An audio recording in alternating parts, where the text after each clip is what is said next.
Hello everyone. Business economics की third unit pricing practices के part 2 में आज हम पढ़ेंगे मूल्य निर्धारण विधि।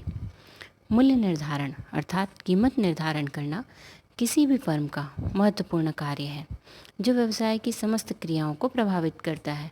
मूल्य का निर्धारण इस प्रकार किया जाना चाहिए कि निर्माताओं को लागत के साथ लाभ की प्राप्ति हो सके और उपभोक्ताओं को भी उचित मूल्य पर वस्तु की प्राप्ति हो।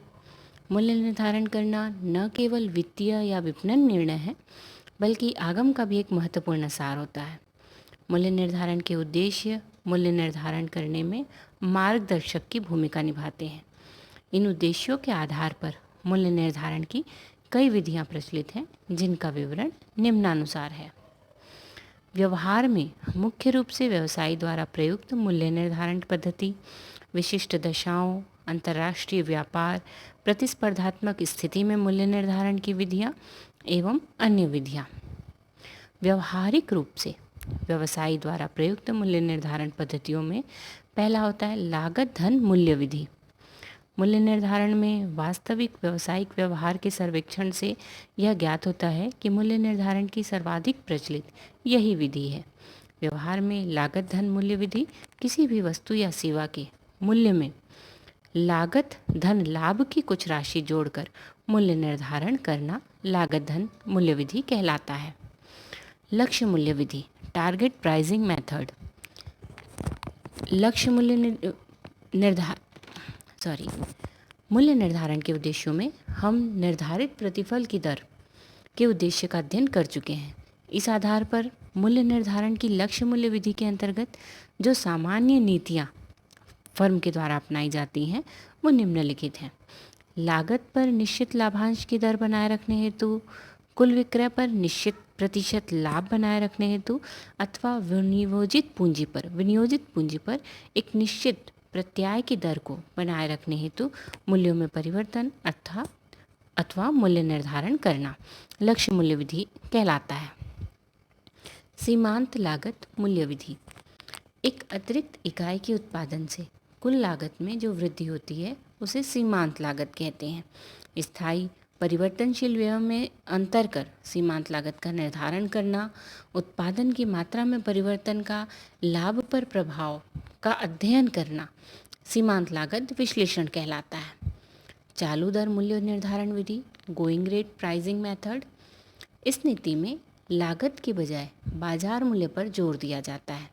उद्योग की सामान्य मूल्य रचना से फर्म अपनी मूल्य नीति को समायोजित करती है। जहां या जिन व्यवसायों में लागतों की गणना करना कठिन होता है वहां यह मूल्य नीति अपनाई जाती है। परंपरागत मूल्य कस्टमरी प्राइसेस। कुछ वस्तुओं की कीमतें लगभग स्थिर होती हैं। ऐसा विक्रेताओं की इच्छा से नहीं, बल्कि वस्तुओं के दीर्घकाल तक बाजार में बने रहने के कारण होता है। वस्तुओं के गुण, परिणाम अथवा लागतों में परिवर्तन होने पर मूल्यों में परिवर्तन होता है। इस प्रकार दीर्घकाल तक यदि वस्तुओं की कीमतें स्थिर बनी रहती हैं तो वो परंपरागत मूल्य कहलाता है। विशिष्ट दशाओं में मूल्य निर्धारण विधियाँ। विशिष्ट दशाएं अर्थात नई वस्तुओं का मूल्य निर्धारण या प्रारंभिक मूल्य निर्धारण, परिपक्वता मूल्य निर्धारण एवं चक्रीय मूल्य निर्धारण। प्रारंभिक मूल्य निर्धारण पद्धति। प्रारंभिक मूल्य निर्धारण उस वस्तु का होता है जो कि उत्पादक के द्वारा सबसे पहले उत्पादित की जाती है।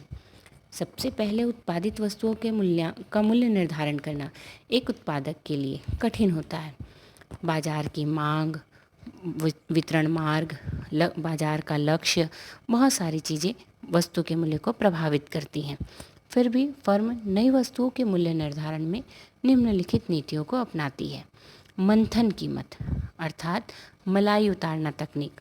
वह प्रारंभिक कीमत जो मांग की मलाई का मंथन करती है, अर्थात वस्तु का प्रारंभिक मूल्य ऊंचा रखकर पर्याप्त लाभ कमाया जा सकता है।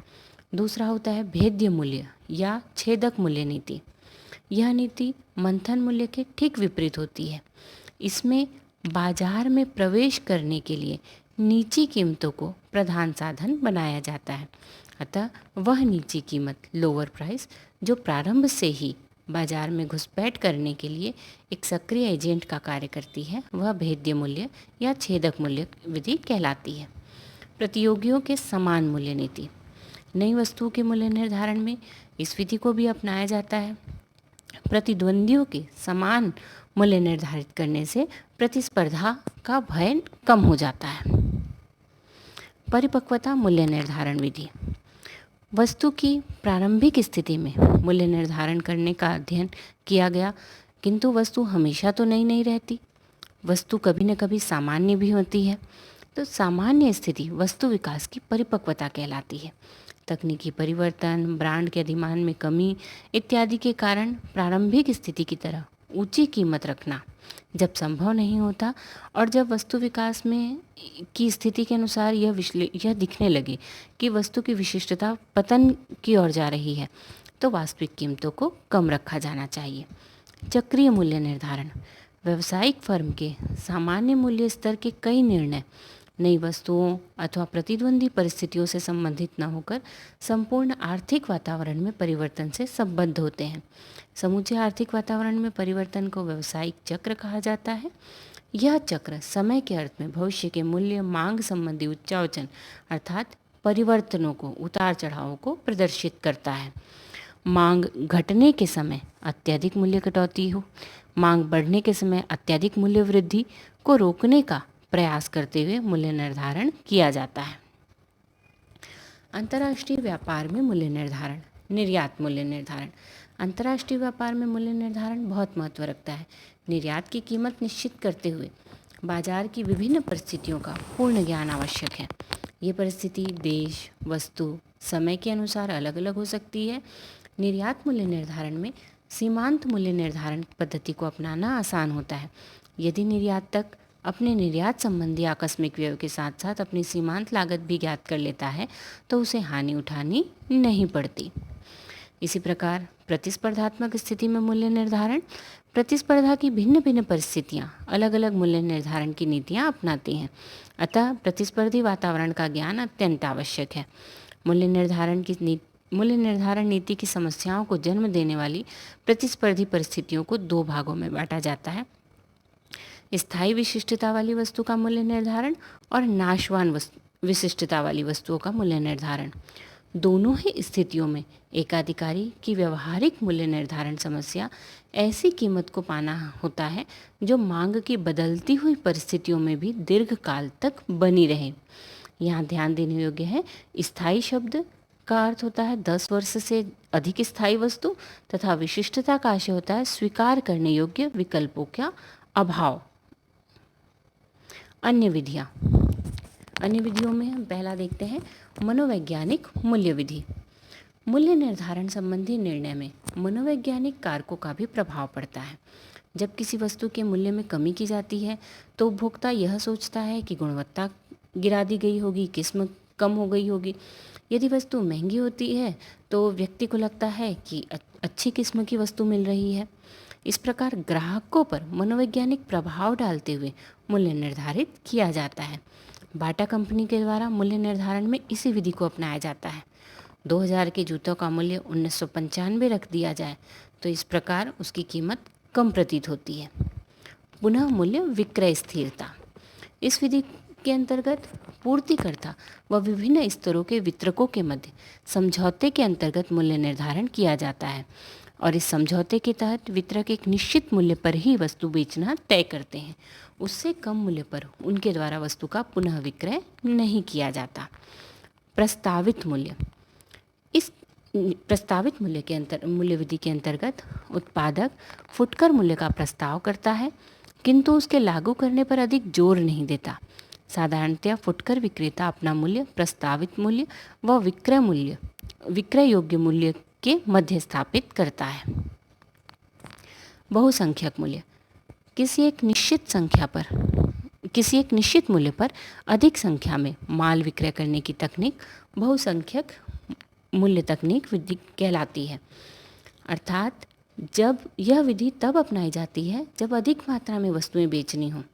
एक इकाई का मूल्य 50 रुपये, किंतु विक्रय मात्रा बढ़ाने के लिए जब 3 इकाई का मूल्य 135 रुपये कर दिया जाए तो वह बहुसंख्यक मूल्य तकनीक कहलाती है। भौगोलिक मूल्य। इस विधि के अंतर्गत भौगोलिक क्षेत्र के आधार पर मूल्य निर्धारण किया जाता है। कुछ क्रेता उत्पादक क्षेत्र के समीप रहते हैं, कुछ उत्पादक क्षेत्र से दूर। विभिन्न स्थानों की यातायात लागत, वैधानिक लागतों के आधार पर अलग अलग मूल्यों का निर्धारण किया जाता है। स्थानांतरण मूल्य, ट्रांसफ़र प्राइसिंग, संस्था के विभिन्न विभागों में एक वस्तु अथवा सेवा का आंतरिक विभागीय स्थानांतरण होता है तो उत्पादक विभाग क्रेता विभाग को जिस मूल्य पर उत्पाद की पूर्ति करता है वह स्थानांतरण मूल्य कहलाता है। स्थानांतरण मूल्य को हम अपने पिछले लेक्चर में पूरे विस्तार से पढ़ चुके हैं। चरम भार मूल्य, चरम भार अर्थात उच्च या तेजी का समय। चरम समय में अधिक मूल्य व सुस्त समय में कम मूल्य निर्धारित करना चाहिए। अर्थशास्त्रियों के अनुसार समयानुसार मूल्यों में अंतर उचित होता है। उदाहरण के लिए बिजली की खपत मौसमानुसार अलग अलग होती है। त्यौहार व विवाह के अवसर पर बाजार में मांग अधिक होती है तो उस समय वस्तुओं का मूल्य भी अधिक निर्धारित किया जाता है। विविधात्मक मूल्य, वह मूल्य जो विक्रेता विभिन्न क्रेताओं से अलग अलग लेता है। यह मूल्य अंतर माल की मात्रा अनुसार, भौगोलिक स्थिति अनुसार, समयानुसार, क्रेताओं की विक्रेताओं से संबंध के आधार पर अलग अलग हो सकते हैं। अर्थात विभिन्न क्रेताओं से विभिन्न मूल्यों का लेना विविधात्मक मूल्य निर्धारण कहलाता है। द्वैत या दोहरी मूल्य नीति, इस विधि के अंतर्गत विक्रयकर्ता एक ही वस्तु का दो भिन्न भिन्न कीमतों पर विक्रय करता है, जैसे सरकार द्वारा चीनी व गैस सिलेंडर का विक्रय किया जाना। अंतर्ज्ञान, यह एक मनोवैज्ञानिक मूल्य विधि है जो कि बाजार के एहसास पर निर्भर करती है। अंतर्ज्ञान मूल्य के निर्धारण में उच्च कोटि की जागरूकता व आत्मविश्वास की आवश्यकता होती है, क्योंकि फर्म की सफलता प्रबंध के सफल अनुमान पर ही निर्भर करती है। प्रायोगिक एक्सपेरिमेंटल प्राइसिंग, जैसा कि नाम से स्पष्ट है, प्रयोग पर आधारित मूल्य पद्धति। इस विधि के अंतर्गत कुछ बाजारों को नमूने के तौर पर चुनकर उसमें सांख्यिकी परीक्षण की तकनीकों का प्रयोग कर उस मूल्य का निर्धारण किया जाता है जहां पर लाभ अधिकतम हो सके। प्रायोगिक विधि का प्रयोग नए उत्पाद को बाजार में लाने के लिए किया जाता है। अनुकरण मूल्य, जब एक फर्म अपने उत्पाद का मूल्य किसी अन्य फर्म के मूल्य के बिल्कुल बराबर या उस फर्म के मूल्य के किसी अनुपात के आधार पर तय करती है तो इसे अनुकरण मूल्य कहते हैं। जिस फर्म के मूल्य का अनुकरण किया जाता है उसे मार्गदर्शक व जो अनुसरण करती है वह फर्म मूल्य अनुयायी कहलाती है। धन्यवाद।